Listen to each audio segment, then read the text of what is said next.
ಎಲ್ಲರಿಗೂ ನಮಸ್ಕಾರ. ಕರ್ನಾಟಕ ಪರೀಕ್ಷಾ ಪ್ರಾಧಿಕಾರದ ಕಡೆಯಿಂದ ಈಗಾಗಲೇ ನಿಮಗೆ ಗೊತ್ತಾಗಿರೋ ಹಾಗೆ ನಿನ್ನೆ ಕರ್ನಾಟಕ ರಾಜ್ಯ ಅರ್ಹತಾ ಪರೀಕ್ಷೆ ಕೆಸೆಟ್ 2025 ಪರೀಕ್ಷೆಯ ತಾತ್ಕಾಲಿಕ ಅಂತಿಮ ಫಲಿತಾಂಶವನ್ನು ಬಿಡುಗಡೆ ಮಾಡಿದ್ದಾರೆ. ಜೊತೆಗೆ ವಿಷಯವಾರು ಕಟಪ್ ಮತ್ತು ಅರ್ಹತೆ ಪಡೆದಿರುವಂತಹ ಅಭ್ಯರ್ಥಿಗಳ ಮಾಹಿತಿಯನ್ನು ಕೂಡ ಬಿಡುಗಡೆ ಮಾಡಿದ್ದಾರೆ.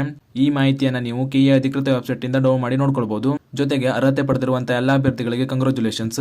ಪರೀಕ್ಷೆ ಬರೆದಿರುವಂತಹ ಅಭ್ಯರ್ಥಿಗಳಲ್ಲಿ ಯಾವೆಲ್ಲ ಅಭ್ಯರ್ಥಿಗಳು ಇನ್ನೂ ಕೂಡ ನಿಮ್ಮ ರಿಸಲ್ಟ್ ನ ಚೆಕ್ ಮಾಡ್ಕೊಳ್ಳಿಲ್ವೋ ನಿಮ್ಮ ವಿಷಯವಾರು ಕಟಪ್ ಮಾರ್ಕ್ಸ್ ಮತ್ತು ಅರ್ಹತಾ ಪಟ್ಟಿಯನ್ನ ಚೆಕ್ ಮಾಡ್ಕೊಳ್ಳಿ. ಅದೇ ರೀತಿ ಈ ವಿಡಿಯೋ ಮಾಡಿರುವಂತಹ ಉದ್ದೇಶ ಏನು ಅಂತ ಅಂದ್ರೆ ಈ ಕೆಸೆಟ್ 2025 ಪರೀಕ್ಷೆಯಲ್ಲಿ ಅರ್ಹತೆ ಪಡೆದಿರುವಂತಹ ಅಭ್ಯರ್ಥಿಗಳಿಗೆ ಮುಂದಿನ ಹಂತವಾದ ದಾಖಲಾತಿ ಪರಿಶೀಲನೆ ಸಂದರ್ಭದಲ್ಲಿ ಯಾವೆಲ್ಲ ದಾಖಲೆಗಳನ್ನ ಕೇಳಲಾಗುತ್ತದೆ ಅನ್ನೋದ್ರ ಬಗ್ಗೆ ಮಾಹಿತಿನ ತಿಳಿಸ್ಕೊಡ್ತಾ ಇದ್ದೀನಿ. ಆದ್ದರಿಂದ ವಿಡಿಯೋನ ಪೂರ್ತಿ ನೋಡಿ ಮಾಹಿತಿನ ತಿಳ್ಕೊಳ್ಳಿ.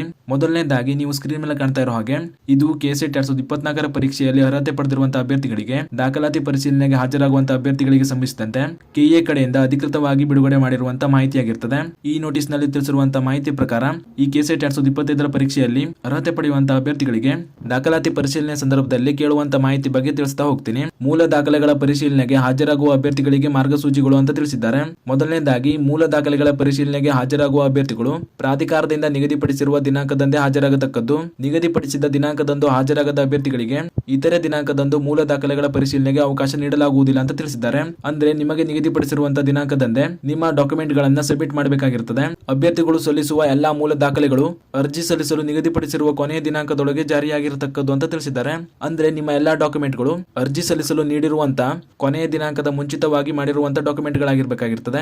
ಅಭ್ಯರ್ಥಿಗಳು ಮೂಲ ದಾಖಲೆಗಳ ಪರಿಶೀಲನೆ ಸಮಯದಲ್ಲಿ ಕಡ್ಡಾಯವಾಗಿ ಮೂಲ ದಾಖಲೆಗಳನ್ನ ಹಾಜರುಪಡಿಸತಕ್ಕದ್ದು.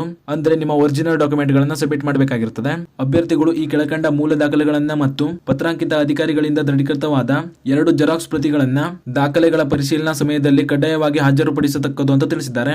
ಆ ಎಲ್ಲ ಡಾಕ್ಯುಮೆಂಟ್ಗಳು ಯಾವುವು ಅಂತ ನೋಡೋದಾದ್ರೆ ಪರೀಕ್ಷೆಯ ಪ್ರವೇಶ ಪತ್ರ ಅಂದ್ರೆ ಹಾಲ್ ಟಿಕೆಟ್, ಜಾರಿಯಲ್ಲಿರುವ ಆಧಾರ್ ಕಾರ್ಡ್ ಗುರುತಿನ ಚೀಟಿ, ಸ್ನಾತಕೋತ್ತರ ಪದವಿಯ ಎಲ್ಲಾ ವರ್ಷಗಳ ಅಥವಾ ಸೆಮಿಸ್ಟರ್ಗಳ ಅಂಕಪಟ್ಟಿ ಮತ್ತು ಪಾಸಿಂಗ್ ಸರ್ಟಿಫಿಕೇಟ್ ಪತ್ರ, PhD ಪದವಿ ಪ್ರಮಾಣ ಪತ್ರ. ಇದು 19/9/1991 ಅಥವಾ ಅದರ ಪೂರ್ವದಲ್ಲಿ ಪಡೆದಿದ್ದರೆ ಮಾತ್ರ ಈ ಡಾಕ್ಯುಮೆಂಟ್ ಕೂಡ ತೆಗೆದುಕೊಂಡು ಹೋಗಬೇಕಾಗಿರುತ್ತದೆ. ಅಭ್ಯರ್ಥಿಗಳು ಆನ್ಲೈನ್ ಅರ್ಜಿಯಲ್ಲಿ ಈ ಕೆಳಕಂಡ ಮೀಸಲಾತಿಗಳನ್ನ ಕೋರಿದ್ದಲ್ಲಿ ಮಾತ್ರ ಈ ಕೆಳಕಂಡ ಮೂಲ ದಾಖಲೆಗಳನ್ನ ಒದಗಿಸತಕ್ಕದ್ದು. ಆನ್ಲೈನ್ ಅರ್ಜಿಯಲ್ಲಿ ಯಾವುದೇ ಮೀಸಲಾತಿ ಕೋರದಿದ್ದಲ್ಲಿ ಈ ಹಂತದಲ್ಲಿ ಯಾವುದೇ ಮೀಸಲಾತಿ ನೀಡಲು ಅಥವಾ ತಿದ್ದುಪಡಿ ಮಾಡಲು ಅವಕಾಶ ಇರುವುದಿಲ್ಲ ಅಂತ ತಿಳಿಸಿದ್ದಾರೆ. ಅಂದ್ರೆ ನೀವು ಅರ್ಜಿ ಸಲ್ಲಿಸುವ ಸಂದರ್ಭದಲ್ಲಿ ನೀವು ಕೋರಿರುವಂತಹ ಮೀಸಲಾತಿ ಅಡಿಯಲ್ಲಿ ನಿಮ್ಮ ದಾಖಲೆಗಳನ್ನ ಸಬ್ಮಿಟ್ ಮಾಡಬೇಕಾಗಿರುತ್ತದೆ ಮತ್ತು ನೀವು ಅರ್ಜಿಯಲ್ಲಿ ತಿಳಿಸದೇ ಇರುವಂತಹ ಯಾವುದೇ ಮೀಸಲಾತಿಯನ್ನ ದಾಖಲಾತಿ ಪರಿಶೀಲನೆ ಸಂದರ್ಭದಲ್ಲಿ ಕನ್ಸಿಡರ್ ಮಾಡಲಾಗುವುದಿಲ್ಲ ಅಂತ ತಿಳಿಸಿದ್ದಾರೆ. ಆದ್ದರಿಂದ ನೀವು ನಿಮ್ಮ ಅರ್ಜಿಯಲ್ಲಿ ತಿಳಿಸಿರುವಂತಹ ಮೀಸಲಾತಿಯ ಅನುಸಾರವೇ ನಿಮ್ಮ ದಾಖಲೆಗಳನ್ನ ತೆಗೆದುಕೊಂಡು ಹೋಗಬೇಕಾಗಿರುತ್ತದೆ. ಮೀಸಲಾತಿ ಪಡೆಯುವಂತಹ ಅಭ್ಯರ್ಥಿಗಳು ದಾಖಲಾತಿ ಪರಿಶೀಲನೆ ಸಂದರ್ಭದಲ್ಲಿ ನೀವು ನೀಡುವಂತಹ ದಾಖಲೆಗಳು ಯಾವುವು ಅಂತ ನೋಡೋದಾದ್ರೆ ಅರ್ಜಿಯಲ್ಲಿ ಕೋರಿರುವ ಮೀಸಲಾತಿ ಅನುಸಾರ ಅಭ್ಯರ್ಥಿಯ ಹೆಸರಿನಲ್ಲಿ ಪಡೆದ ಜಾತಿ ಪ್ರಮಾಣ ಪತ್ರ ಅಥವಾ ಜಾತಿ ಮತ್ತು ಆದಾಯ ಪ್ರಮಾಣ ಪತ್ರಗಳು, ಪರಿಶಿಷ್ಟ ಜಾತಿ ಮತ್ತು ಪರಿಶಿಷ್ಟ ಪಂಗಡದ ಅಭ್ಯರ್ಥಿಗಳು ಫಾರ್ಮ್ ಡಿ ನಮೂನೆಯಲ್ಲಿ ಪ್ರಮಾಣ ಪತ್ರ ಸಲ್ಲಿಸತಕ್ಕದ್ದು. ಪ್ರವರ್ಗ 1ರ ಅಭ್ಯರ್ಥಿಗಳು ಫಾರ್ಮ್ ಇ ನಮೂನೆಯಲ್ಲಿ ಪ್ರಮಾಣ ಪತ್ರ ಸಲ್ಲಿಸತಕ್ಕದ್ದು.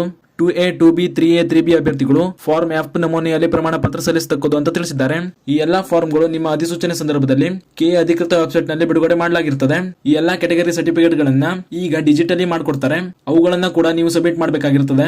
ಅದೇ ರೀತಿ ವಿಶೇಷ ಚೇತನ ಅಭ್ಯರ್ಥಿಗಳು ವಿವಿಧ ವೈಕಲ್ಯತೆಯ 40% ಕಡಿಮೆ ಇಲ್ಲದಿರುವ ಬಗ್ಗೆ ಸರ್ಕಾರದ ಅಧಿಕೃತ ಜ್ಞಾಪನ ಸಂಖ್ಯೆ 115 ಸೆನನಿ 2005ರಲ್ಲಿ ನಿಗದಿಪಡಿಸಿದ ನಮೂನೆಯಲ್ಲಿ ಅಂಗವಿಕಲತೆ ಬಗ್ಗೆ ಜಿಲ್ಲಾ ಮಟ್ಟದ ವೈದ್ಯಕೀಯ ಮಂಡಳಿಯಿಂದ ನೀಡಲಾದ ವೈದ್ಯಕೀಯ ಪ್ರಮಾಣ ಪತ್ರವನ್ನ UDID ಕಾರ್ಡ್ ನೊಂದಿಗೆ ಸಲ್ಲಿಸತಕ್ಕದ್ದು ಅಂತ ತಿಳಿಸಿದ್ದಾರೆ.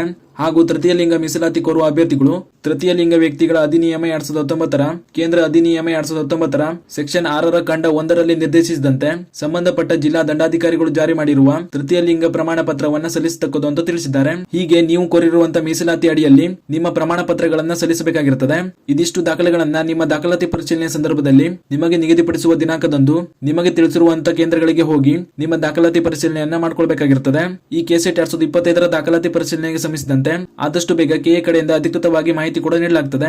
ಆ ನೋಟಿಸ್ ನ ಬಿಡುಗಡೆ ಮಾಡಿದ್ಮೇಲೆ ಇನ್ನೇನಾದ್ರೂ ಬೇರೆ ಮಾಹಿತಿಗಳನ್ನ ತಿಳಿಸಲಾಗಿದ್ರೆ ಇನ್ನೊಂದು ವಿಡಿಯೋದಲ್ಲಿ ಮಾಹಿತಿನ ತಿಳಿಸ್ಕೊಡ್ತೀನಿ ಅಂತ ಹೇಳ್ತಾ ಇದೇ ರೀತಿ ಮುಂಬರುವಂತಹ ಮಾಹಿತಿಗಳಿಗಾಗಿ ಚಾನಲ್ ನ ಸಬ್ಸ್ಕ್ರೈಬ್ ಮಾಡಿ ಅಂತ ಹೇಳ್ತಾ ಈ ವಿಡಿಯೋನ ಇಲ್ಲಿಗೆ ಮುಗಿಸ್ತಾ ಇದ್ದೀನಿ. ಧನ್ಯವಾದಗಳು.